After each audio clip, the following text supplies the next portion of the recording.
People of the Purple Butterfly here, otherwise known as People7 on Twitter and YouTube, People elsewhere on the internet. My soaps look at PurpleButterfly-soaps.myshopify.com. My blog, PurpleButterfly-people.blogspot.com. And I got some new thinning shears to thin out the pink full lace wig. These things are gorgeous too. They're by Foray, and it's this brilliant color scheme called Aurora. And this wig was way too thick,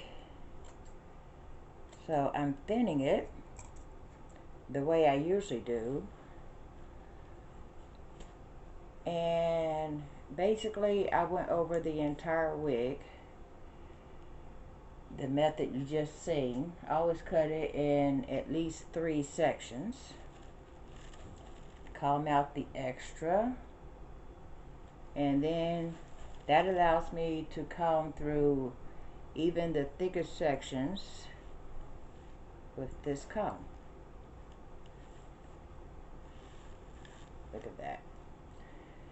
But it doesn't reduce the length, which is the purpose of the thinning shears. Usually you have to comb through it with this thing, and it's a struggle even when I do that, especially the back, because I had literally ventilated twice as much hair in the back than I needed.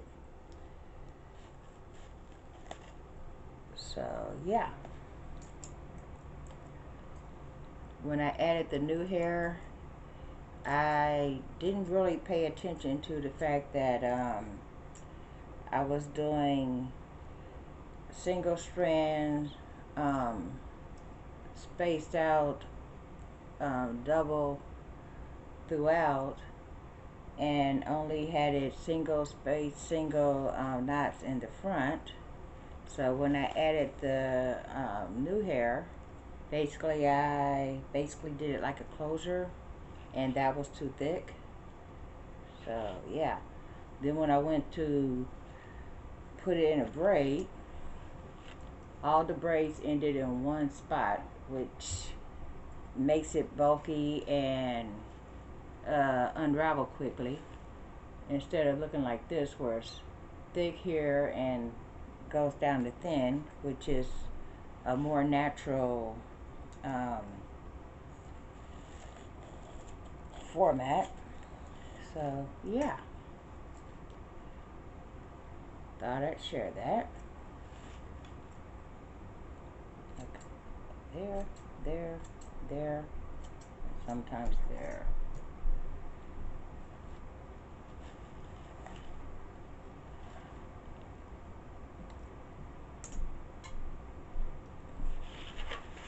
I've done most of the wig. I only have these 2 sections left. And all of this came out of this wig.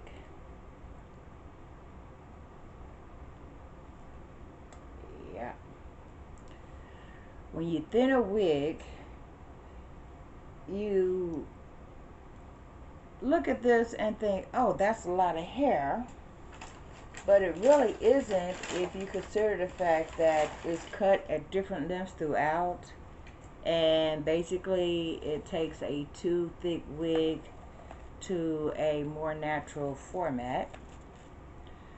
And these scissors are by Foray. They are suitable for natural hair and synthetic hair, which is why I got them. And they have a little knob right here, so that way you could tighten them. So that way, if you're using synthetic hair, you can get a more precise cut. If you're using human hair, you could loosen it. If you have been using them for a while and they've loosened up because of, you know, all of that hair, then you can tighten them right back up. Yeah.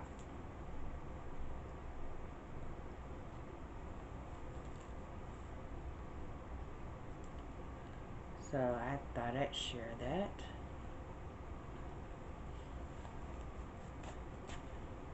And this is the part where it's double space, so I don't have to take as much hair out of this section as I will have to in this exact front section, because yeah, that was really thick.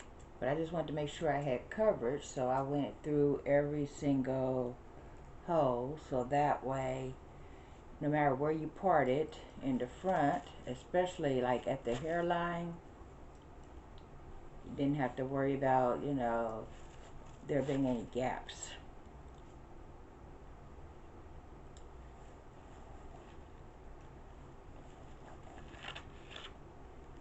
And here's the beauty of thinning. You see this section? It now comes through without too many tangles. Yep.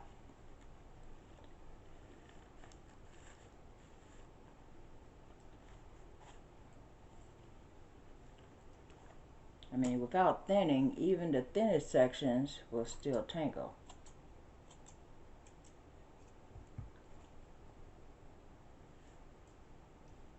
And now that's not the case.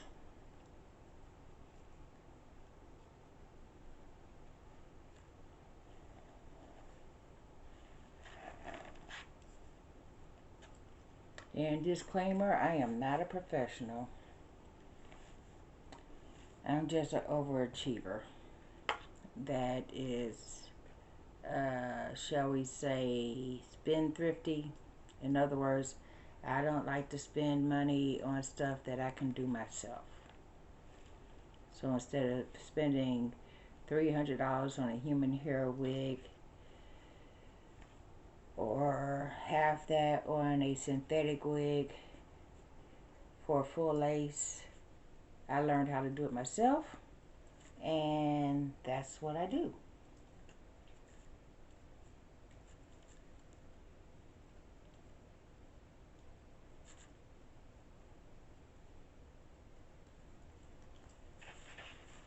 Look at that braid. Has a more natural finish now compared to this. See how that all stops at the same spot?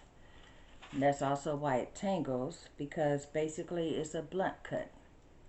Blunts are bad when it comes to synthetic hair because it all stops in the same place, so it all tangles in the same place.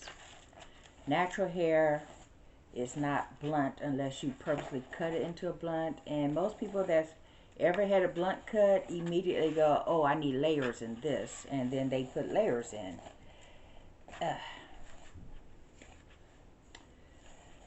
So yeah. And if I do happen to get a major tangle in this is synthetic, so I could always just go ahead and give it a quick cut.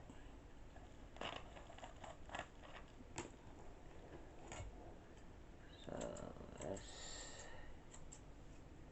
continue on.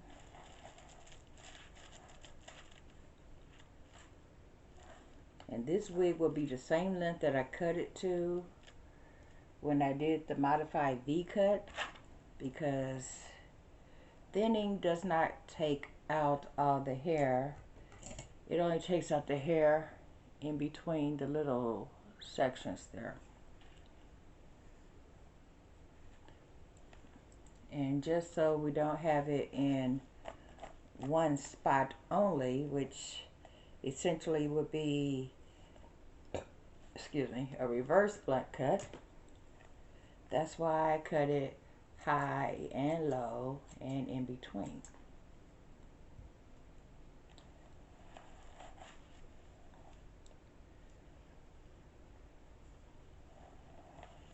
And that's why it's still the same length.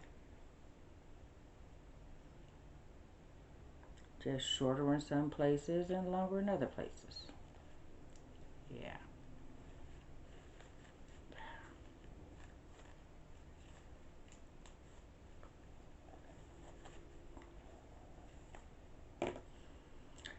Now, if I was cutting someone's hair, I would not be that rough because, well, it's their head of hair. But on a synthetic head, I don't have to be so specific. And that also allows me to go quicker. Because if I was cutting your hair, I have to be precision with the parts. I have to make sure that I'm not getting too close to, you know. I have to be mindful of the cut itself instead of just get the bulk off. You know what I mean? But this is a wig, so doesn't matter. And it's a wig I made, so if I screw it up, I can always redo it. I still have a little bit of that hair left, so yeah. Now this part,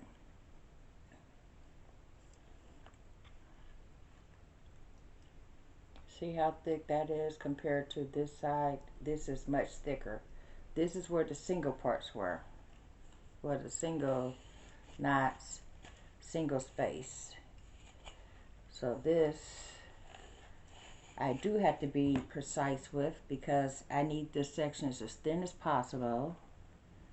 And then I'm going to thin it more than I just did that entire section. So yeah.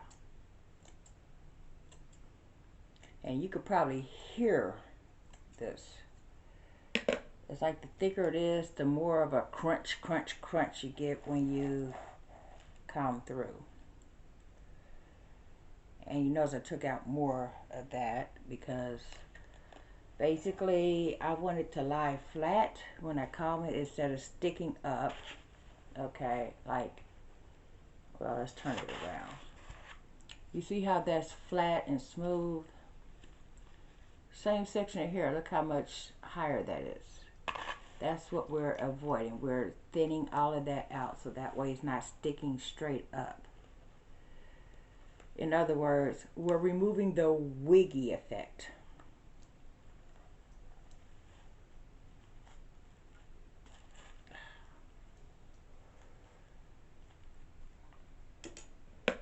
Yeah, I told my daughter I'd call her back in an hour. It's taken me just about an hour to do this. Well, 30 minutes on this side and 30 minutes on the other side. So yeah, that's about an hour. Now, when I first thinned the wig with some regular scissors, it took me 3 hours and it was still too thick. It was like, man, I need to get some thinning shears. So that's what I did. I ordered some and they arrived today, and here we be.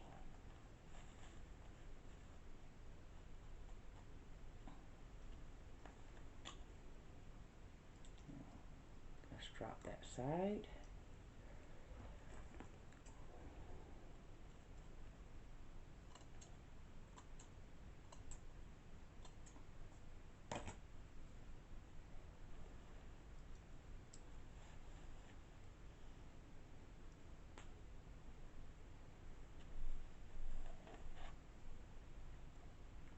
And then pick it up where I left off.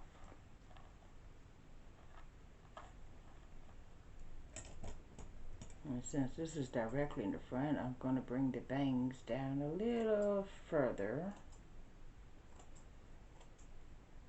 So that way there's no hair sticking up like right here when it starts right here.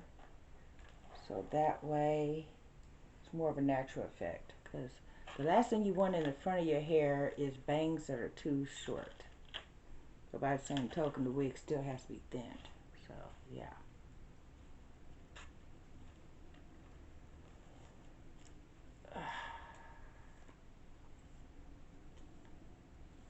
And see, that's the problem with blunt cuts. You see how, I mean, it literally ends in the same exact spot. and that causes mass tangling. Okay.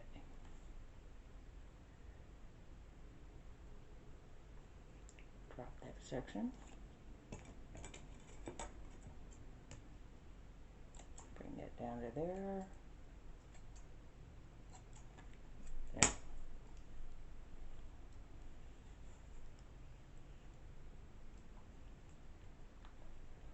Almost finished. Oh, that is so much better.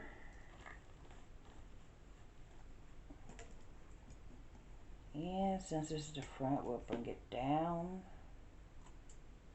Cut it like that.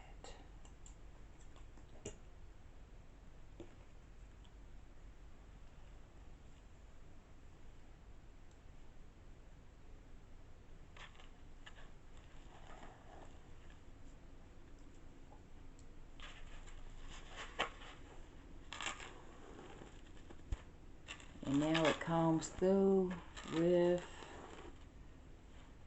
my smallest, finest comb.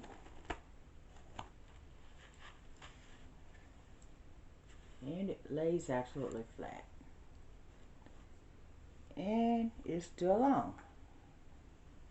See? But if I decide to braid this section up right now,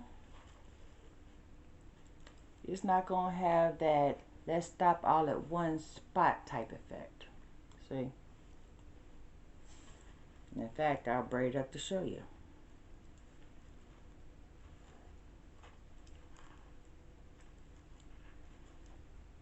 Which ain't easy from this angle.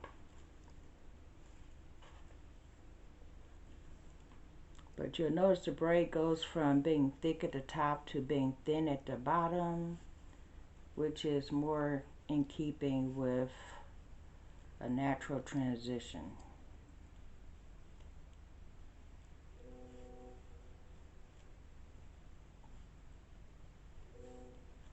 I have to turn this around. I'm just used to braiding this way.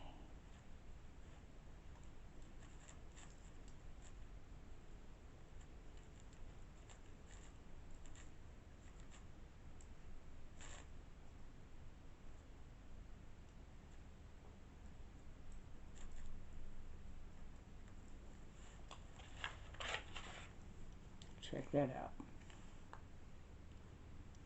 Now, this section needs to be thinned a little more. That one's near perfect, and this section needs to be thinned a little more. And that's in the back where it was really thick. But I wanted to do an initial thinning and then cut it into a style and thin it some more maybe. So yeah.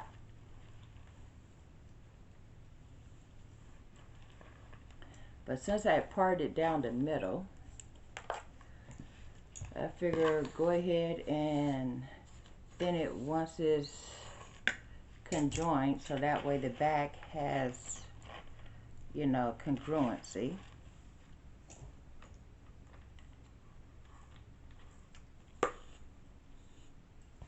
But as you can tell, it's no longer in a straight line either. In fact, the way I did it and the way I cut it, it's going to be a V.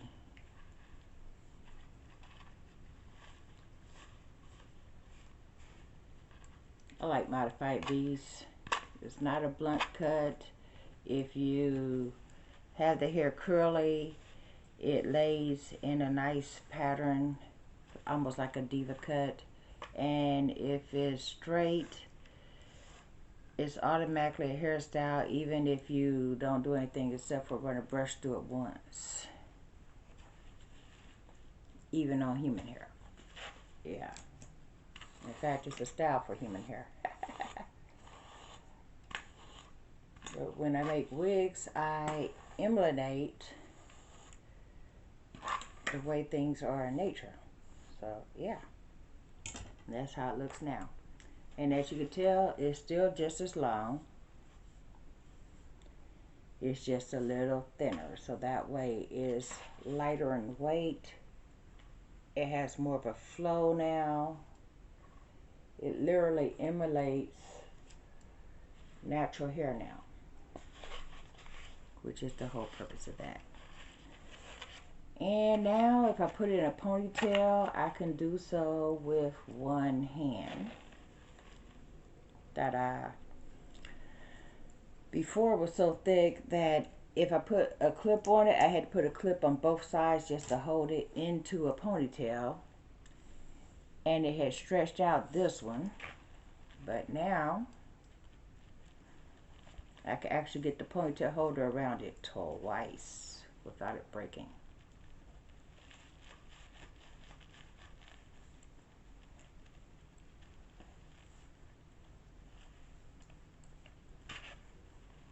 Ta-da! You know your wig is too thick when you can't get a ponytail holder around it twice without it breaking. Because a ponytail is supposed to be the same thickness as your hair. Unless you have natural hair, because I'm on camera. I put my natural hair in a ponytail and pop that ponytail. I mean, well, my hair actually breaks combs too, so that wasn't surprising. Now, just as a finishing French, I'm going to go like this.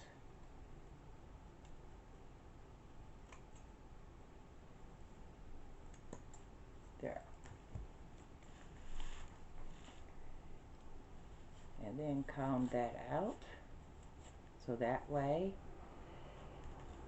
I have a natural taper.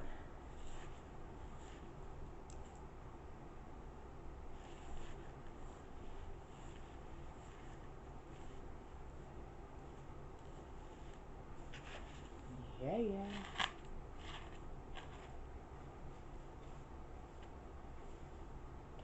And that's how it looks now. This has been People7 on Twitter and YouTube, People elsewhere on the internet.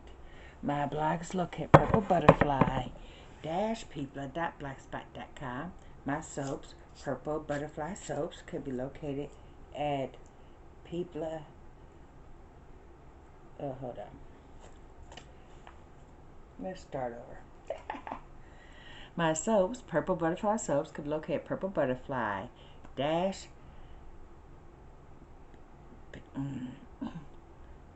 soaps.myshopify.com. My blog, PurpleButterfly-People.blogspot.com. The aphasia's back because I'm tired, so it's definitely time for bed. Y'all stay blessed, stay tuned. Don't forget to like, comment, and subscribe. Bye now. People of the Purple Butterfly here, otherwise known as People7 on Twitter and YouTube, People elsewhere on the internet. My soaps look at PurpleButterfly-Soaps.myshopify.com. My blog, PurpleButterfly-People.blogspot.com. And this is how it looks after it's been thinned. I'm going to give you the 360. You'll notice the ends are no longer blunt. It's kind of French because I thinned it. It lays totally flat now, although still in my face. I'm thinking I'm going to curl it back up again, but I could put a ponytail in it now because it's not so thick that I can't. So, yeah. And in other news, I found my glasses. It got cold. We've been having a heat wave, shall we say. It got cold. I went to grab an extra blanket, but in order to put the new blanket on, I had to, spread out the old blanket to put the new blanket on top of. As soon as I went like this with the blanket, my glasses popped out. I was looking at a whole different place. Like the bathroom, the living room, the kitchen. I even looked on my little nightstand thing. Never occurred to me that it was in between the sheet and the original blanket until that happened. But yeah, in the meantime, look at that. And if I go like this, you can tell it's been thinned by the fact that it's not bulky, but you can't see those little lines of the cuts from when I thinned it. So yeah, if nothing else, human hair, synthetic hair, whatever, if your hair is bulky and too thick, get some thinning shears. They work. This has been People7 on Twitter and YouTube, People elsewhere on the internet. My soaps look at PurpleButterfly-soaps.myshopify.com. My blog, PurpleButterfly-people.blogspot.com. Y'all stay blessed, stay tuned. Bye now.